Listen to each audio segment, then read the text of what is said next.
el drac de Banyoles. Hi havia un drac molt gran amb un castell. Tenia ales i punxes a l'esquina. I cada dia menjava animals. Fins que un dia es va cansar de menjar animals i va decidir de menjar nens petits com vosaltres i es menjava un dia un nen i un dia una nena. El Ligin està molt preocupada perquè no hi havia nens ni res, fins que un dia van trucar al rei Matadracs i va intentar matar-lo i no va poder. I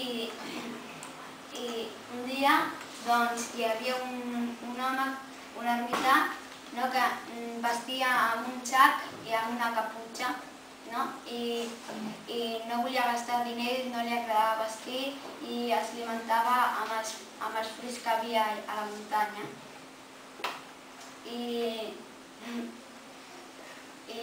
va baixar una vegada, li va tirar la capa a sobre del drac i el drac va quedar amb un animal domèstic i tothom anava a perseguir l'ermità per anar a tocar el drac.